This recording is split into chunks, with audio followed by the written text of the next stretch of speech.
Welcome back to Pastor Emilie's Story Hour. We're reading Pollyanna by Eleanor H. Porter. Chapter 18, Prisms. As the warm August days passed, Pollyanna went very frequently to the great house on Pendleton Hill. She did not feel, however, that her visits were really a success. Not but that the man seemed to want her there. He sent for her, indeed, frequently, but that when she was there, he seemed scarcely any the happier for her presence. At least, so Pollyanna thought. He talked to her, it was true, and he showed her many strange and beautiful things, books, pictures, and curios. But he still fretted audibly over his own helplessness, and he chafed visibly under the rules and regulatings of the unwelcome members of his household. He did, indeed, seem to like to hear Pollyanna talk, however, and Pollyanna talked. Pollyanna liked to talk, but she was never sure that she would not look up and find him laying back on his pillow with that white, hurt look that always pained her. And she was never sure which, if any, of her words had brought it there. As for telling him the glad game and trying to get him to play it, Pollyanna had never seen the time yet when she thought he would care to hear about it. She had tried twice to tell him, but neither time had she got beyond the beginning of what her father had said. John Pendleton had on each occasion turned the conversation abruptly to another subject. Pollyanna never doubted now that John Pendleton was her Aunt Polly's one-time lover, and with all the strength of her loving, loyal heart, she wished she could in some way bring happiness into their, to her mind, miserably lonely lives. Just how she was to do this, however, she could not see. She talked to Mr. Pendleton about her aunt, and he listened, sometimes politely, sometimes irritably, frequently with a quizzical smile on his usually stern lips. She talked to her aunt about Mr. Pendleton, or rather, she tried to talk to her about him. As a general thing, however, Miss Polly would not listen long. She always found something else to talk about. She frequently did that, however, when Pollyanna was talking of others, of Dr. Chilton, for instance. Pollyanna laid this, though, to the fact that it had been Dr. Chilton who had seen her in the sun parlor with the rose in her hair and the lace shawl draped about her shoulders. Aunt Polly, indeed, seemed particularly bitter against Dr. Chilton, as Pollyanna found out one day when a hard cold shut her up in the house. "If you are not better by night, I shall send for the doctor," Aunt Polly said. "Shall you? Then I'm going to be worse," gurgled Pollyanna. "I'd love to have Dr. Chilton come to see me." She wondered then at the stern look that came to her aunt's face. "It will not be Dr. Chilton, Pollyanna," Miss Polly said sternly. "Dr. Chilton is not our family physician. I shall send for Dr. Warren if you are worse." Pollyanna did not grow worse, however, and Dr. Warren was not summoned. "And I'm glad, too," Pollyanna said to her aunt that evening. "Of course I like Dr. Warren and all, but I like Dr. Chilton better, and I'm afraid he'd feel hurt if I didn't have him. You see, he wasn't really to blame after all that he happened to see you when I dressed you up pretty that day, Aunt Polly," she finished wistfully. "That will do, Pollyanna. I really do not wish to discuss Dr. Chilton or his feelings," reproved Miss Polly decisively.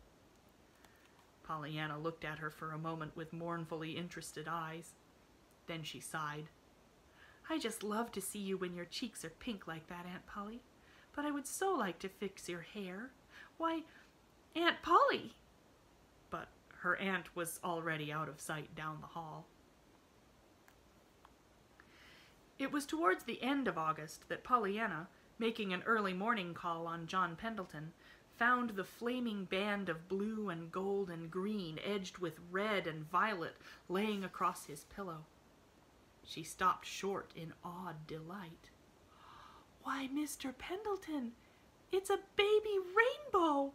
A real rainbow came in to pay you a visit!" she exclaimed, clapping her hands together softly. Oh, how pretty it is! But how did it get in?" she cried.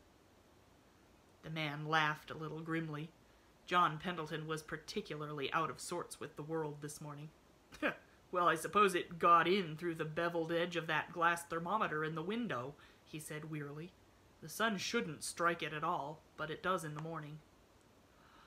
"Oh, Oh, but it's so pretty, Mr. Pendleton. And does just the sun do that? Hi, if it was mine, I'd have it hang in the sun all day long. Lots of good you'd get out of the thermometer, then, laughed the man. How do you suppose you could tell how hot it was, or how cold it was, if the thermometer hung in the sun all day?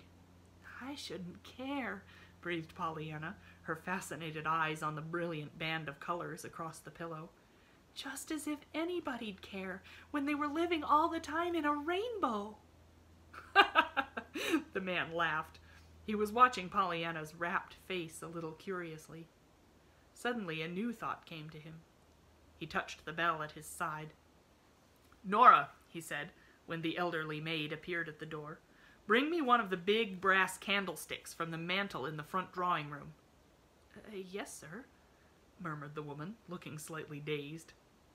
In a minute she had returned. A musical tinkling entered the room with her as she advanced wonderingly towards the bed.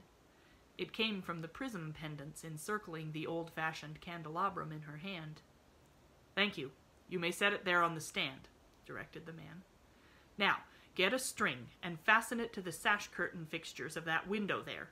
Take down the sash curtain and let the string reach straight across the window from side to side.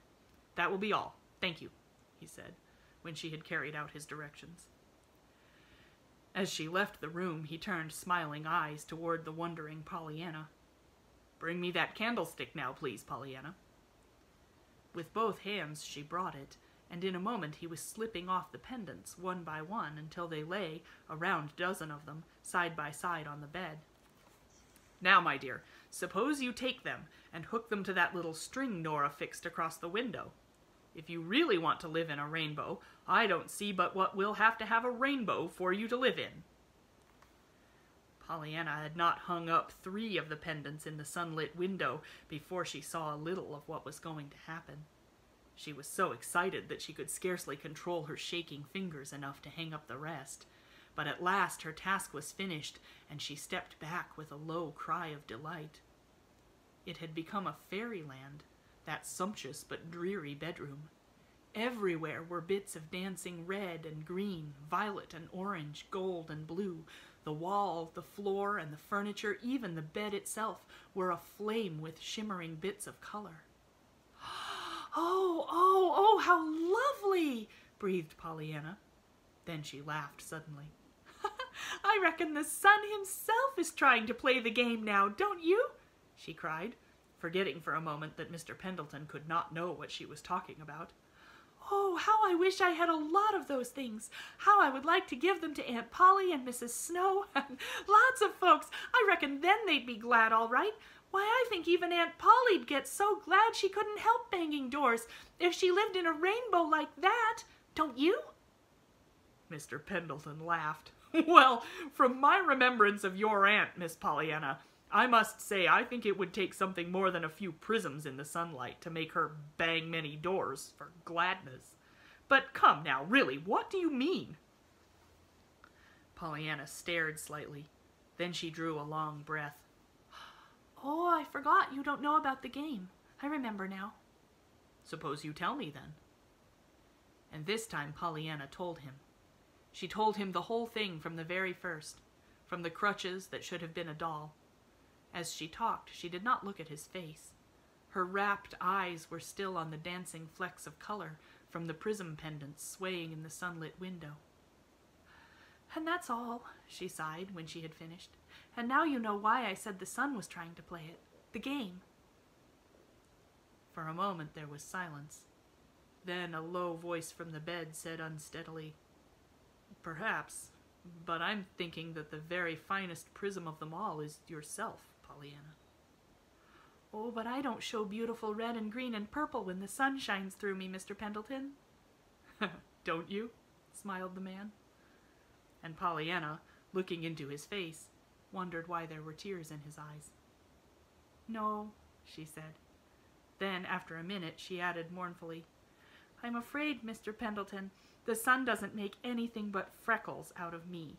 Aunt Polly says it does make them." The man laughed a little, and Pollyanna looked at him again. The laugh had sounded almost like a sob. Come back tomorrow for Chapter 19.